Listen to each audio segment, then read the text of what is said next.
right, man. One controversial opinion versus 20 Premier League fans. Wow. Let's see this. The video dropped like a week ago, I think. Welcome to the stream, y'all. I just started the stream. Yes, just started the stream. Everybody in the chat, say hi, YouTube. Please, and thank you. Say hi, YouTube. Let's start the video, man. Let's start the video, man. 7 redeemed 50 channel points. Lies.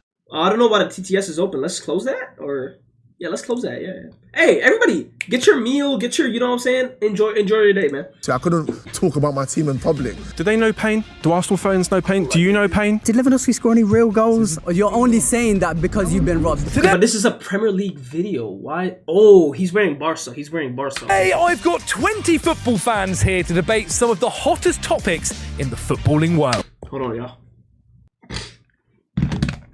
Fuck off. Wait, what do you mean? Okay. They'll bring their debate to the chair, and the other 20 fans all have a yellow card. And if they disagree with what someone is saying, they can raise it. And if 10 yellow cards are raised, I will send them off. Each debate is 10 minutes, but once they're done, they're done. I think being a fan of a Big Six club in the Premier League is harder than being a fan of the rest of the clubs. No, it's not, I feel like. Because you have way more people on your side. Let's see what they say, though. Is it going? Is the clock going? Cool.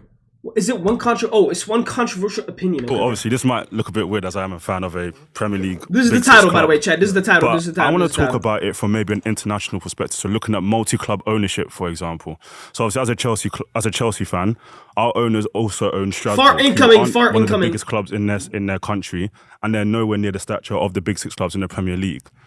As a fan, I can't imagine how difficult it must be to know that your club is basically just part of a food chain, like an organized food chain. Another club can come over to your club, pick your best players if they want, how they want, for minimal fees, just because of financial reasons. I don't think us fans of Big Six clubs know what that pain feels like. I do understand that. I don't know if there's an example of that in the Premier League, which is why I said Premier League specifically. However, Premier clubs are normally the big boy in that kind of scale, aren't they? Always in terms of how you pick players out. Well, he's saying there about multi-club ownerships. Normally, Premier League clubs are the top. So like Man City are part of even it. like Bournemouth are that as well. Okay, so my argument to that would be maybe at the beginning, cool, it would hurt a bit, but when you become used to something, it becomes cope. So I'm a big believer in it's the hope that kills. When you support a lower team, eventually there's certain games you go into and you don't even expect to win.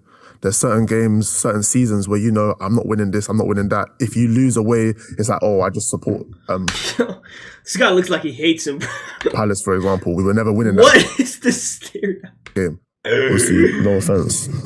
But for example, with like an Arsenal, with a Man United, look at Arsenal this season. They've been top of the league the whole season. What does the yellow card do? And they get the most stick in the league. Really and truly, they should get the least because they're at top of the league. Technically, they're the best team. Therefore, they should get the least stick. So for me... Wait, chat, what does the yellow card do? Because of the fact that there's more expectations, there's more scrutiny in the media. Even, for example, the players that play for those clubs, they have the most limelight on them. They can do less things. Some of the professionals in the Premier League, some of them probably go out to like a boxing event. No one will say anything. But that scrutiny that you're talking about, isn't that more towards the managers and the players? Man, these mics are sick, bro. I think fans feel that as well. So when your players get scrutinized, we're content creators. If you're the type of fan that's like a tribal fan, you come on social media and then you have to back your players, and then people give you stick for backing that player. I think it all comes in hand in hand. I've never how many had yellow to cards, see bro? a fan of like Fulham go on social media and really have to back the performances of a Wilson or a Smith Rowe. I would disagree though, because I feel like with these mid-table clubs, a lot of other football fans or content creators probably form opinions of their players. Bro, like respectfully, who supports like Brighton other than people that live in Brighton? You know what I mean? Without actually watching them, leading them to maybe make incorrect statements or just false statements. And in a situation like that, those football fans will feel obligated to have to speak up and defend their players. I think it's very easy to like say that, this player is overrated. Who am I with here? I'm not even like, who am I with? Being a fan of a Big Six club is harder than being a fan of any... No. No, because, bro, any other club is ass. And that club just hasn't won anything. It is not good to not win anything. Like, if you get fourth in Premier League, bro, you're chilling. I feel like you're in Champions League. All right, you have a chance, etc., etc. Whatever. You don't watch them during 3 p.m. kickoffs. They're not really televised on 5:30 or 4:30 unless they're playing one of the big boys. I mean, I could come out and say, but really and truly, none of us really care if he's overrated or not. But if I say someone like Rice is overrated, we'll be talking about it for weeks and months, maybe even up to a year, just based off the fact that he's at a Big Six club. And I'm basically using that to say the Big Six clubs have so much limelight and scrutiny on them that for a supporter, it's basically a job role. Well debated. I want to get Jamie on because I know Jamie is that was a good ass debate, very bro. passionate about it. Respectful debate. Yeah, so this guy obviously supports Tottenham. Welcome, Jamie. Go on. How old are you? 25. 25. But actually, 19. Look younger. 19. You look younger. So- You look younger. I need to know, what are the biggest stresses? What? Did he just say 25 and he was like, oh, what? No, I'm 19. Yo, how do you forget your... Okay. For you Yeah. that make you have this opinion as a Man United fan? Because I'm so used to growing He's up a Man winning United trophies, fan, especially now. I think now that we're not as good, I'm so sorry, mate. You know what? but this is what I'm saying. So it's like, to see it like this, a privileged kid, he grew up with money, wealth, whatever. And then all of a sudden one day, I don't know, money gets taken away from him and you have to live life as someone that doesn't have money anymore. Mate, I'm sorry. Wait. I don't think it's helping your I'm case, going, AJ. Don't worry. Wait, don't worry. I'm going to land. Go on. Mate, this Let him get stinks. there. Let him get there. The people that are accustomed to that lifestyle already are able to deal with it more because they were brought up that way, they lived that way. The person that isn't from that lifestyle, yes, they were privileged to be there, but once you get thrown into a lifestyle that you're not used to, the struggle might be a bit harder for you because... Okay, I see what he's trying to say, and I'm a Man United fan, bro. Heart and blood. Do you know what I mean? But listen, bro. I feel like being a Big Six club fan is way easier. Because you have so many fans waiting for you to win. Yes, it's more pressure, but pressure is a privilege, remember? And then I think whenever Man United actually wins something, it's so good. It feels so good. And then after a month, it's just like, it's like, God damn, we really want to win the Prem, bro. We really want to win the Champions League. And then, get new signings. We still have big money. Those signings are ass. Everything else in the club is ass. The Glazers are ass. Like, you know what I'm saying? You don't know how to cope with it. But why is that worse for them? Like, ultimately, I guess that's what you're saying, is that it's worse for the top six fans. Yeah, it's a bigger fall. If you grew up and you're used to something, by the time you get to adult age, you can cope with But it it's better. not like United then aren't spending £100 million on a player, or like Exactly. spending, thousands That's and my hundreds thing, of that's my things thing. and millions of pounds on lots of. I do understand more than, that, say, but West Ham do. I do understand that, but the money has nothing to do with me. Do you know what I'm What? saying? Oh, mate. Oh my God. No, I'm not gonna lie. I'm a Man United fan, bro. I should be with this guy, but I don't agree with him. What do you mean the money doesn't... Yo, Man United have enough money to buy goddamn Ronaldo if they want it again. You know what I'm saying? Like, Where I do we don't care go? how much Where money do it is. Go on, Where do we start? Honestly, Like, okay, of course money matters, bro. Of course it matters. I'm Matter, Daddy? baffled. I can't understand. So inherently, football is about glory, right? You've True. said you've had your glory years. You've grew up in your spoiled period. True. Even in the last 10 years, you still won FA Cups. You've won Europa Europa Leagues and League, things like yes. that. You've had some Second of the in the Premier League. Yeah. Yeah, you spend huge money. Life as a mid-table football fan is about, maybe getting a 1-0 win away at Old Trafford, or getting a good player before he goes to one of the big boys for a little while. Football inherently is about Decker's glory. Rice. I've experienced one night of glory in my life. What You've was it? experienced how many? And your life's harder because now you're third in the league. What are you talking about? You've got some of the best players in the world, like playing for your club on a regular basis. Your life ain't hard, and if I you think agree. it is, then we are She's never Man going to see United eye to fan. eye on football. That's the reality. Okay, but can I I ask you actually really agree with him, bro. a quick question? Where did West Ham finish last season? We were like, what, 16th? Okay, so after that season, like, did you feel... thought they were better how than bad that. did you feel as a club? Because you've Oh, probably they almost got relegated. been in the championship before. Oh my God. Did it affect your life? The I was thinking about Aston Villa, bro. fact that you finished Okay, well, 16th? I'll ask you because we finished above you, right? You were Yeah. 17th. Yes. Right? You were 7th. It was you. No, we were 15th. You were 16th. They were 16th. Yeah. Spurs were- Yeah, So yeah, like yeah, that yeah. is quite frankly, the worst season of your life. Yeah. True. That's reality for 90% of the football fans around here that aren't a top 6 club. You know? But this is what I'm saying. That's why I was asking you, how did it make you feel? Because if you just felt normal, as in Mate. like me finishing 16th, I couldn't eat, I couldn't sleep. Mate, can't eat, can't sleep. I couldn't live life the way I want to. I couldn't talk about my team in public. If you finished where you That was finished, and you're that was still a rough one, comfortable y'all. sitting here talking about West Ham, I wouldn't Yeah. feel comfortable if United were in West Ham's position right now. I wouldn't even come to this shoot to talk about United because I wouldn't even feel comfortable. The fact that you're even able to feel comfortable, it just shows that you're Hey, used to this. that's fine. I can't be used to it. Oh, okay, like, so we're going down a different avenue now, right? Typical London Red talking about his football club there, right? Okay, let's just talk, right? Are you from East London? I am from East London. Fairs, respect, chill. What's this guy? Honestly, right? It's too performative. It's too performative for 1v20. Let's get back to the topic. Let's get back to it. Right, look, again, mate, like, at the end of the day, I've said it already, football's about glory. You've had more glorious nights than 90% of the people here. Your darkest days are still brighter than a lot of people around this shoot and whatnot. He's so I come here right. because I love football, you know, but inherently my club will probably get relegated this year and that'll be darker than any day you've ever had. Do you know what I mean?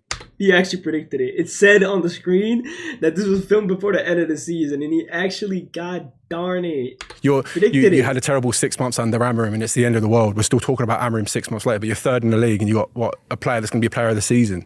Your frame of reference is never going to identify with mine because it ain't relatable. You see what I'm saying? Yeah, I think even using Man United is probably a bad example compared to talking about a club like Arsenal, who have probably gone through a lot of years of pain based off the fact that they had an expectation. Do they know pain? Do Arsenal fans know I pain? feel like Do you they know do. pain?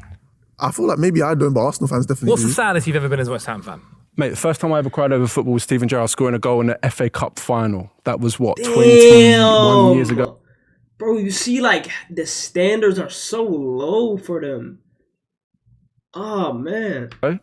Like, I don't really know what you want from me, mate. Like, that happened 21 years We've got a ago. Leicester We have- fan over here who's just know gone what I into mean? League One after having won Do you know, Oh do you know my pain? God. Like, you've had one season finishing near the relegation zone. Outside of that, you've not experienced pain as a football fan. Neither of, like, Arsenal fans joke and laugh about finishing second in the league. And it's that, like, you know, we sit here and talk about it all day. Bro, second in the league is not bad. Like, it's amazing, actually. Arsenal fans talk online about it. That's not pain. That's not pain. Like, I think pain he is won. based off- He won a Premier League 10 years ago. He's now in League One. That's pain. Is there an argument to say it's relative? Yeah, Do you think it's relative in any way? I think pain is. I think pain is spoiled. based It's spoiled. off. Pain is It's based off. rose-tinted glasses. I think pain is based off expectation, though. Like I said, the reason why I judge your pain differently is because you don't expect to win the Premier League. So if I don't win the Premier League, or if Arsenal don't win the Premier League, Hold on, yeah. or if a team like City don't win the Premier League, their fans will be in pain because that's what they expect of their club. My life is pain. That's what it is. All right. Well done, Jamie. I'll say one thing. Go on, take one thing, then you jump in, Henry. I'll say one thing. I'll say one thing. You want to sub in and do it? Oh, that's it. There's no way. That's You it. did me like that. I'm sorry. That's the time. That's Really? the time. Really? Full time. Okay. That was a good one, bro. I love, like, okay, this guy, the other guy, the West Ham fan, he was kind of like heated, but it was fun. It was fun. Just one thing. Go on, one See, thing. this guy doesn't really know what he's. I mean, he probably does know what he's talking about, bro. But I'm saying, like, yeah, I'm not gonna. We're spoiled, bro. I think what you're saying is very dependent on Arsenal. how much of an actual emotional attachment you have with your club. This isn't me coming for you because you're London or you're not from Manchester and you support Man United. But there are people, for example, who live in East London that support West Ham, that live in North London that support Tottenham, that live in Leicester that support Leicester. They're having an emotional attachment to that football club because it's what they represent. It's what they're born with, it's what they're raised with. They go to games, they feel that.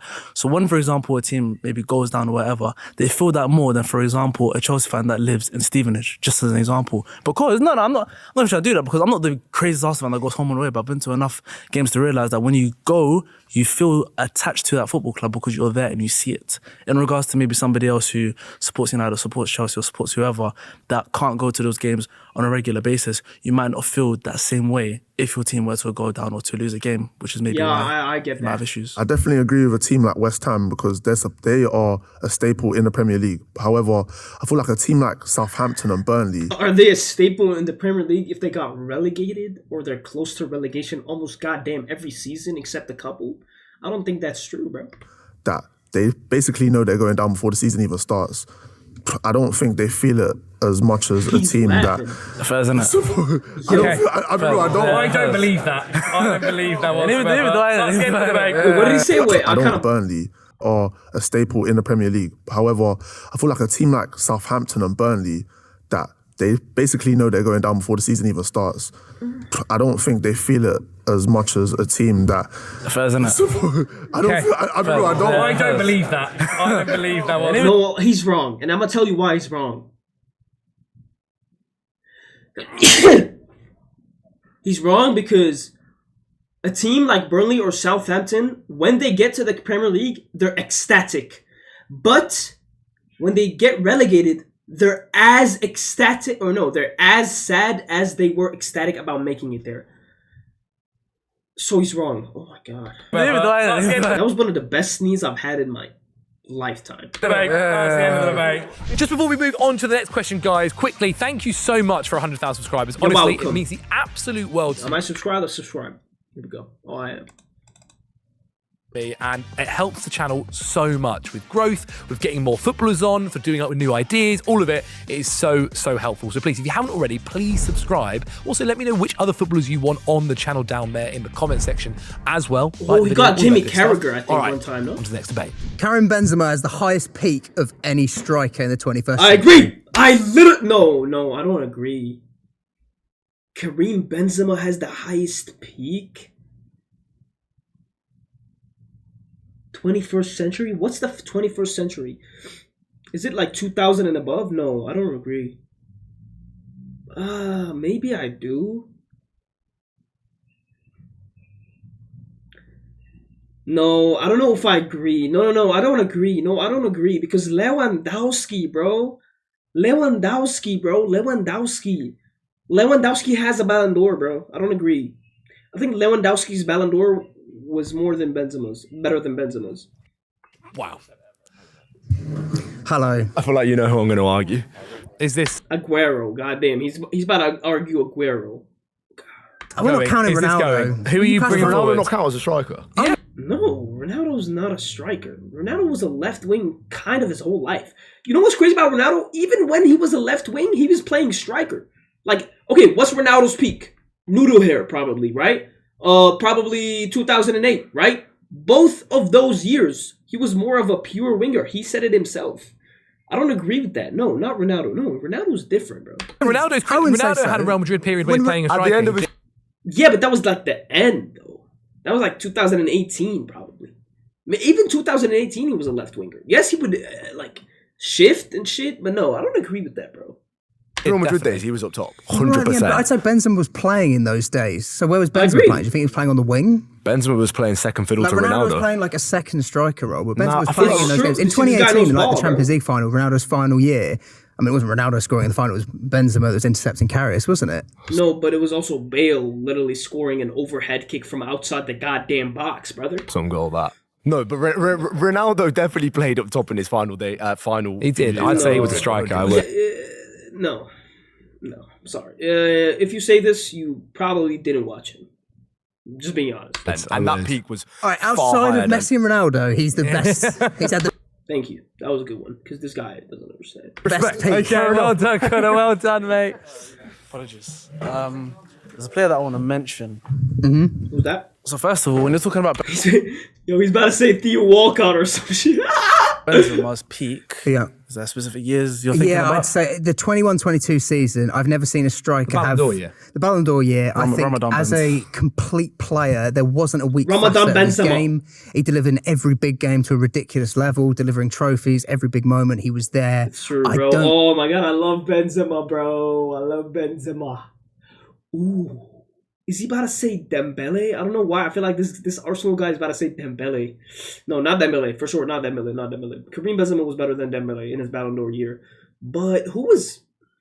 Lewandowski, bro. I'm being serious, bro. Lewandowski, bro. I think there was Lewandowski. anything on his CV that he Lewandowski, didn't bro. tick. Lewandowski. Previously, we were speaking about robberies, and if we're talking about robberies, I think the biggest robbery in football is the Lewandowski. And they're getting cancelled. For Lewandowski. Lewandowski. And Lewandowski not winning the Ballon d'Or. Because I feel like from that 2-year stretch from 2019 to 2021, he was by far the best striker in the world. I think he scored over 80 goals in all competitions in both seasons. Had a relatively similar Champions League campaign to Benzema. I don't know about that. I think Golden the gravitas of what Benzema did with the hat-tricks to PSG against Chelsea, the double... This is really tough. Okay. I'll say this. Because I know ball. Like me, I know ball. So I think Lewandowski is the third player in history of football behind Messi and Ronaldo with goals and assists. Let that sink in for 1 second. Lewandowski is the third player behind Messi and Ronaldo with goals and assists. I think he has like 790 or something. So Lewandowski is one of the greatest players of all time. I put him in my top 5. Say what you want to say. Pele, Maradona, etc., etc. Top 5. I don't care. I don't really care. Top 5. He changed Barcelona. He brought back Barcelona. Him and Xavi. He is more consistent than Benzema throughout his career because Benzema got overshadowed by Ronaldo. And he was in Ronaldo's shadow all the time. But Benzema had the best peak striker career of all time. I agree with that. I agree with that because now I know ball. City were like far bigger than what Lewandowski did. That team was great and Lewandowski was a big part of it. But I think and they won the he had those big before moments, that. he had those big trophies, I wouldn't say Lewandowski was anywhere near as complete a player as Benzema. Like Benzema had all the playmaking and everything to go with the goals. He had the quality of... People think Lewandowski's all just shooting and shit. No, Lewandowski's a skilled football player, bro. Goals in terms of, when you watch back a Benzema... Does anyone remember a Lewandowski goal outside of maybe those like... 5 goals in 9 minutes, Brody. 5 goals in 9 minutes, Brody. 5. Do you know he scored 5 and then he scored 4 against Real Madrid as well. Other than that, did in Dortmund Lewandowski score any real goals? So you just take away like 9 goals they scored. I don't know if well, he scored about 600 and you don't really remember many. That's not a bad thing. That's not a bad thing. I think that is he's a master of being simple. So scoring 600 goals is a bad thing. No, I think when you think of Henry, for example, you think of the goal against Liverpool, against Tottenham, like goals spring to mind. When you think of Lewandowski, you don't really remember a lot. But I don't. I think having a striker that can just score loads of goals. Agreed. But they blend into one is not a bad thing. That's not a bad thing. But I think when we're talking about completeness of players, it should be like a range and quality of goals. Like the headers that Benzema scored against us were ridiculous. But he could score from outside the box. He could score off set pieces. You can't forget also a lot of times Benzema was quite wasteful at points, especially when Ronaldo was. I have no doubt. Look, Benzema, from a longevity point of view, I'm not arguing that. I'm saying as like a prime, a peak, I don't think anyone reached a level. I'm not gonna lie, Benzema scored everything, bro. Like anything that got to him, he scored, bro. And he used to put so much pressure, bro, on keepers and shit. He did. I don't think those couple years. I don't think there's anything, especially in that period from like 2019, as I said. Bro, Benzema beat MMN. Messi, Mbappe, Neymar. I was watching Bayern consistently in that period where they won the Champions League. I don't think there was anything that Lewandowski couldn't do, to be honest with you. He couldn't play make like Benzema. He couldn't drop deep and play the same extent. He was a goal scorer. I feel like the West Ham fan is going to raise his yellow card for every single debate. He didn't necessarily need to. When you're talking about those sort of players... I'm having fun watching this video. The team around him meant he didn't need to. Benzema did need to do that because that team was weak. Willie, you're off, bro. You're off. Yeah. Go on, Zay. I want to present to you Erling Haaland because Okay.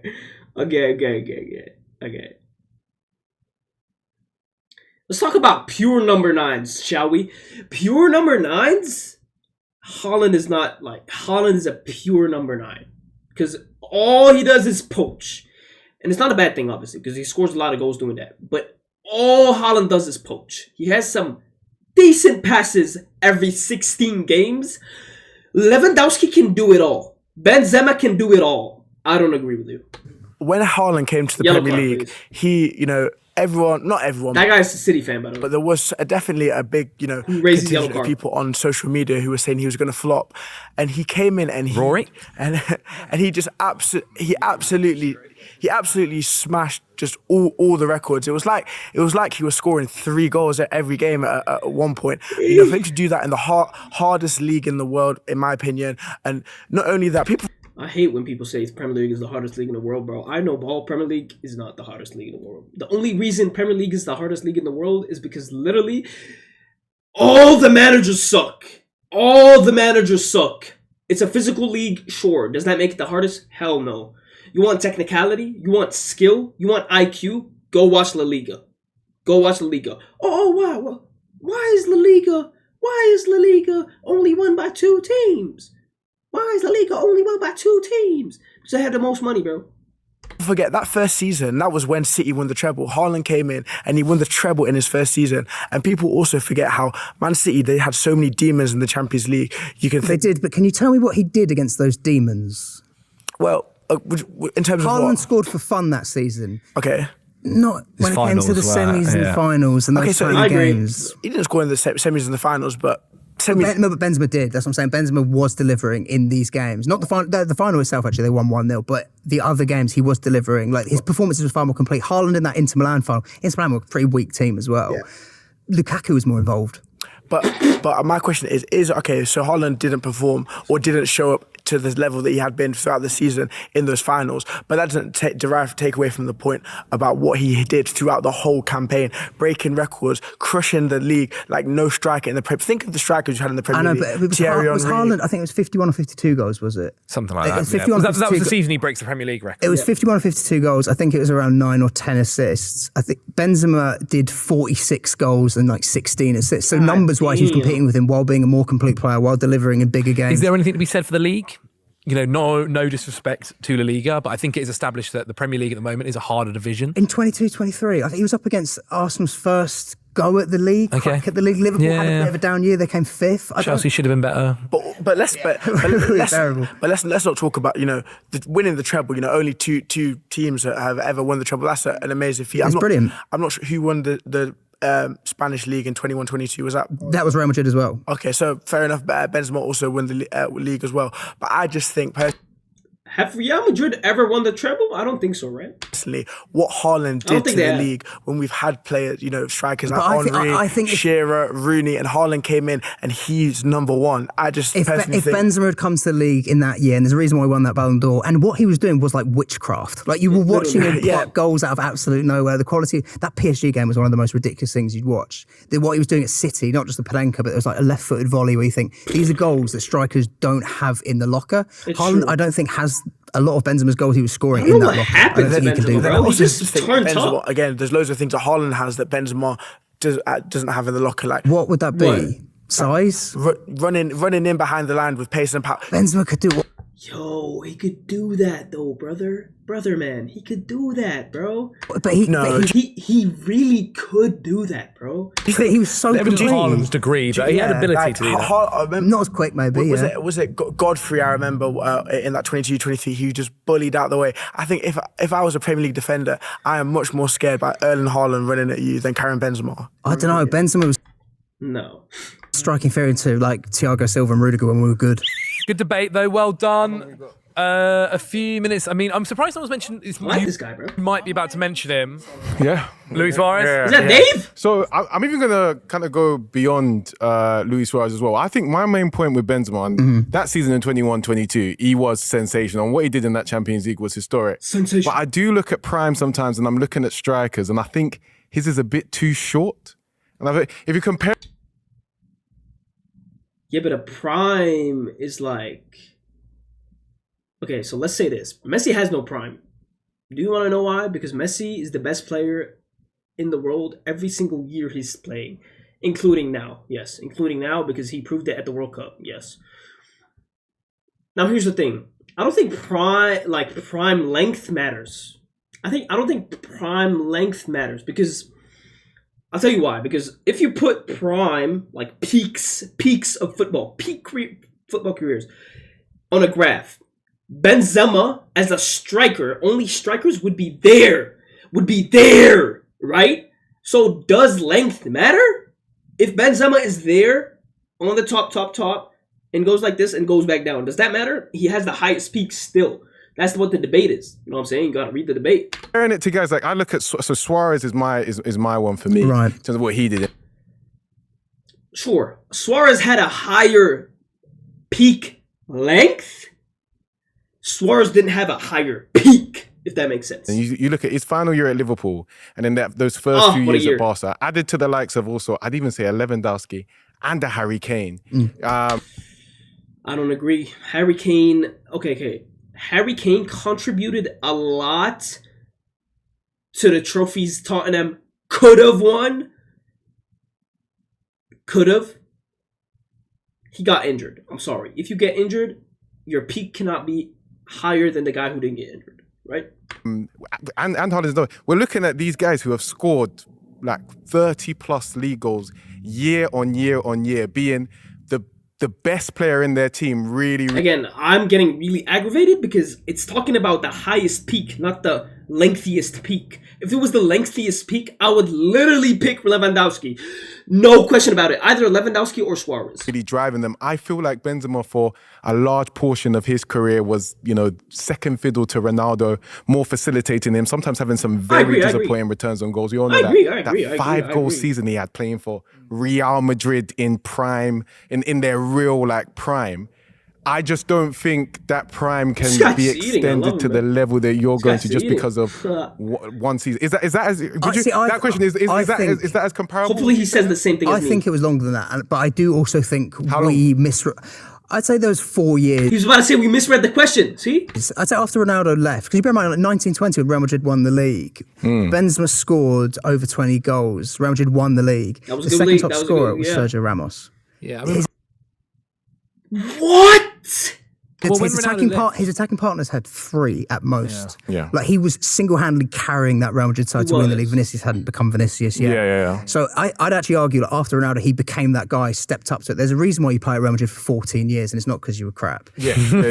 Absolutely. Yeah. And he did play second fiddle in those early years. Yeah. And I also think when it comes to primes, sometimes, so for example, that'd be 1920 to when he won the Ballon d'Or was 2022. So 3-4 years. When we think of Ronaldinho or Kaká, they're remembered very fondly. For their prime. Ronaldinho was 3 or 4 years. But then when you just was 3 or 4 years. You just use the example of Ronaldinho and Kaká, right? No, he should have answered my one, bro. Damn. They had amazing primes. I don't want to watch this now, bro, because now I'm right. I'm right. Oh my god. Just read the goddamn question, dude. Always say that Ronaldo and Messi are greater because they had primes for 7, 8 years. Decades. So that I'm using what? 7, 8. Yo, Messi is still in his prime. Example of Suarez. But do you feel like Suarez did have that? Because Suarez is quite. I'd say Suarez was. I'd say for Liverpool, years? 4 or 5 years. 4 or 5. From Liverpool up to Barca. And then he even had the resurgence years in Atletico, but that's not his prime. But that's the back end of his last couple of years at Barca, he was aging quite a lot. True. And even Atletico, I know they won the league that year, but I do think he was aging quite a lot. It's slightly different to what your debate is, though, because you're really only saying about years. The reason I'd have him over Suarez anyway is just because when it comes to Suarez, even in that Liverpool year, 48% of his goals were against the bottom 4, and that kind of gets forgotten. I don't think he delivered. He didn't deliver in the 2 games. I mean, it was still fun to watch. You know what I'm saying? I don't really care. Chelsea for the league or City. This guy hates it, bro. Even his Champions League record at Barcelona was so patchy. It was the 14-15 year. He had a really good year, but it was banned. He looks like Miriam Pjanic, no? Looks like Miriam Pjanic. Barcelona was so patchy. It was the 14-15 year. He had a really good year, but it was banned for the first 3-4 months. Wasn't just a last point on Suarez. Because I'll really hone in on Suarez because I think he is the number one. When you watch both of them, did you think Benzema, even in this point, I know what he did in those crunch games. Did you think he was as great as a player? In terms of what? Let me just. In terms of, he was even greater, bro. I'm sorry. He was even greater. Some of the goals you see Suarez used to execute, and I think we look at goals. Go on. But in terms of nutmegging guys, putting it into the top corner, some of the goals he scored for Liverpool, volleying it from 50 yards, you're halfway. I don't think Benzema is like an amazing finisher, really clean technically. I don't know if his impact on the game is as much as a peak Suarez. So, brother, Karim Benzema scored a hat-trick against Chelsea and PSG. What do you mean his impact is not as good? My difference there is if I want to watch a player play against Norwich, which is everything you described there, I'm choosing Suarez. Yeah. If I want a player to deliver those kind of performances against any team in Europe, I'm going Benzema. Maybe slightly different as well because he did have Suarez had Messi, which I guess was the Benzema had Ronaldo. Yeah, I get what you mean. Benzema got better without him. Yeah, true. Benzema didn't have Ronaldo. He did it. He didn't. He had Vinicius. Also, surprised no one said Thierry Henry maybe as well for Wayne Rooney. Well. No, Wayne Rooney, again, like I said, his peak is not higher than Benzema's. Guys, again, we're talking about peak, not length of primes or peaks. Length of primes or peaks. Length of peaks, I would choose Lewandowski. No doubt about it. Length of peaks, I would also pick maybe Suarez. I don't know. There we go. There we've had it. Leave your thoughts. I was thinking like 2010. Bro, get me in this video, bro.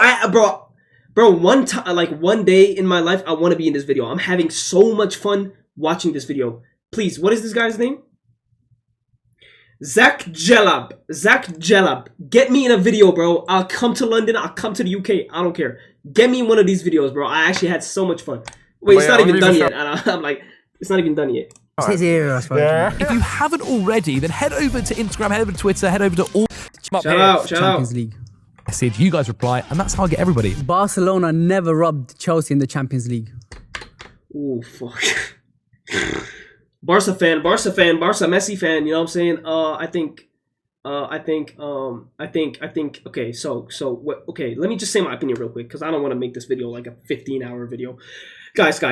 When it comes to robberies, there's a difference between paying a ref and a ref making a mistake. Now, obviously, everyone makes mistakes. We all know this, right? This is a cliche reference. But then again, sometimes refs are paid, bro. Sometimes refs are paid. It's obvious, okay? You can say Negreira, Debeira, Lerera. Bro. Listen here. Listen to me, bro. I know ball. I'm not going to answer this one. Because I feel like I'm going to be biased, but I feel like I would be biased. So I'm not going to answer this one.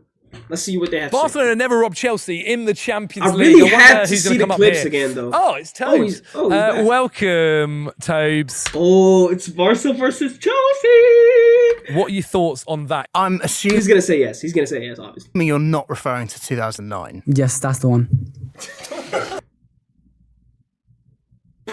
Buzzer, right? Okay, in what world were they not robbed? So there's a lot of things involved, right? Firstly, everybody's just looking at the second leg. I know, and there's the first leg. Nobody's looking at the first leg, which is very he's right. important, because in the first leg, Barcelona, there was a lot of things going on. Right, let me just start. Firstly, Henry spins around like a Beyblade and falls over. Apparently that's like a pen now. It's a penalty. It's going to be a penalty in today's world either way. That would never be a penalty. Any contact. Even with VAR now, I don't think that one is a penalty. I know you're going to refer to the Ballack makes a tackle that had a different threshold. And the fact that you're mentioning VAR would overturn that and say it's a penalty. Because VAR would say that, because there's contact in the box. If I'm generous to you, and I say VAR give one, you can have one on the table. We'll give one penalty. I'm not even starting from there, right? On Eto'o, ball gets put through him. He's onside.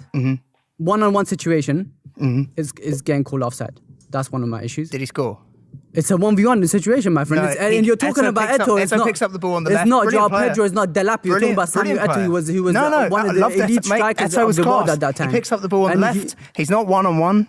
And it was given offside because it was a tight offside. And back then they didn't have that technology. If I had the picture of me, I would have showed it to the camera. That's a 50-50. Secondly, Ballack doesn't get a second yellow card because it was football back then. Yeah, he elbows Iniesta. He did elbow Iniesta. Oh my god! If the editor could put it right here, please. I can't. I don't have the rights. I don't have the rights. Okay, straight. Second no one's elbowing anyone. I really wanted to see it, bro. I haven't really dug deep into that game. Of course, it's an elbow. No, it's not. I've seen there's a tackle that he puts in. That in those times you are going to get away with it more than not. This is why we love football, bro. You can't get away with an elbow, and the referee can see it. Thirdly, the penalty. Henry, the ball gets to him. Mate, Henry, amazing fidget spinner impression. No one drags anyone. Henry falls over because he loses balance. When was the last time you watched? When was the last time you watched the match? Okay. Let me say this. Let me just say this, right? I just want to say this. In the first leg, 2009, no, that was something else. In 2006, I'm talking about. They tried to kill Messi. I don't care. They tried to kill Messi. In these highlights, because Barcelona fans, I've 2006. When was the last time you watched it? When was the last time you watched that whole clip? I'm literally telling you, because there's been other Barca fans that have brought this up, and it is laughable when you see them trying to clang. No, you're only saying that because you've been robbed. You're not looking at it from an unbiased point of view. I'm looking at it. But also, you can't say you're from an unbiased point of view. I'm saying in the second leg, they deserve to get at least 3 penalties. There was 4. 3, 4, whatever. 4. There's one. So I agree. No, I agree. 4-3. 3 or 4. Any of them. Whatever. I don't remember. The difference. But I'm not saying. I'm saying they deserve to get a penalty as well. In the second leg, you deserve 3-4, whatever it is, and we deserve to get a penalty and a red card against you guys as well. But what I'm saying is that's the difference here with that penalty and that red card. They're very dubious and on the fence decisions. In that second contact in the box, it's the lightest of contact. If I'm holding you in the box and you're falling, that's a penalty. Everyone watching is welcome to look up this Henry foul. Henry didn't happen yesterday. He spins around like a Beyblade, whatever. No, because he's holding him. But the second leg, the differences here are that those are dubious. The second leg, one foul on Malouda. I agree with you. Whatever you say, I agree with you. He gives. Whatever you say. Bear in mind how much of a rubber this is. It was bad refereeing in both legs. That's my point. Way worse in the second. I agree. So you don't even need to make your case. I do need to make a case. We need to. Because I need to point out why is the first leg. A robbery implies unjust decisions, right? So it means that something's we got robbed as well. Something's imbalanced. Something has to be imbalanced. We got robbed as well then in that case. Let Tobes reply first. Yeah, so if there's an imbalance here, it means that there were more incorrect decisions for one side than the other. In that second leg, a free kick gets given for a foul inside the box. I don't know what he's looking at. He saw it inside the box. Are you blaming Barcelona or are you blaming the referee? I'm blaming the referee. Thank you, that's my point. What? It's the referee. He was bad refereeing in both legs. That's my point. That's the entire point. I think the famous always. I'm not accusing you of corruption. No, I'm saying that's the whole narrative. It is. That is the whole narrative. Yes, everybody says it's corrupt, it's rigged, it's whatever. It's not rigged. It was just, yo. Referees are ass sometimes, man. Ass referees get chosen. It's a disgrace. The disgrace is the referee being ass at his job. It's true, guys. You're not in the referee's position. You're not watching it on a videotape over and over again. You have one moment to decide if it is a penalty or not. And this is in 2009. No VAR, no big screen probably, I'm guessing, no replays, nothing. For the referee, and then you've got one PK. If the only thing missing from PK's handball is that he didn't use both. And then you've got I agree with Ballack hits the screen when it's flying in. Eto just puts his arm above his head. It's another one that's complete. And then there's one that is dubious where Drogba sort of gets fouled. I think I don't know if it's Abidal. Either way, that one's 50-50. And I think that is more akin to the decisions in the first leg. Abidal got a red card for that, no? No, different one. This was a penalty incident that didn't get given. So there was 4 penalties. 3 of them are dead certs. One of them is a half one. And I'd say that one half one was similar to what happened in the Nou Camp. Yeah. So your issue, you feel like everyone is blaming Barcelona rather than the referee. The referee. That's my point. Yeah, everybody's saying negrera, corruption. I mean, Chelsea did chase the official down the pitch. Of course, I would do the same thing. Like, I would chase a camera disgrace. I would do the same thing. Just to get the media to my side. So you feel like I would do that too. Nowadays people blame Barcelona. Yes, that's the whole narrative. Really? Yes, they're saying Barcelona robbed you. No, the referee was just bad. I feel like most of the time the referee was bad. Exactly. I think that's come about more because I think 2 years later, Van Persie got sent off for something very minimal, where it was like he kicked the ball out a second later. There were a couple decisions within those years, even Inter Milan, like Mourinho felt very much. It felt like Barcelona got a few. Whenever there was something that was 50-50, it went that way. And that was probably why it's been more tarnished as like a Barcelona thing rather than just that. But my issue is everybody's looking at the second leg, but nobody's looking at the first leg. But the first leg's laughable, man. If I'm holding a player in my box, he's not. And the ball is right there. All he needs to do is tap it in. Terry is holding him. I think the Eto one's the most just one because he is onside. Eto one is onside. I think the Ballack elbow, that's a Ballack elbow is a common, man. All right, we might go round in circles here. You know what? I've quite enjoyed this. I'm going to call it there. I'm going to call it early. But I did enjoy that. That was good fun. Well done, lads. Well done. So there we have it. That has no! Why did the video end, bro? Bro, I was out, bro. I could watch 5 hours of this. I'm not even... I'm going to watch every single video this guy did. What? Yo, Zach, bro. Zach? Is he Zach? Bro, Zach. Oh, I love this video, bro. So much. Controversial takes. Thanks so much to everybody that's been involved. If you want to check, I don't think I would enjoy this as much. I thought these people were just gonna be dumb. Like I thought they were not gonna know anything about football and just be idiots. Like the first Man United fan was kind of okay. He was a humble guy. A humble ball knower. But bro, I have ball knowledge, bro. Take me to church. No, just don't take me to church. Take me to this thing, bro. Get me in a video, bro, please. Please, Zach, I'm begging you, please. Good video.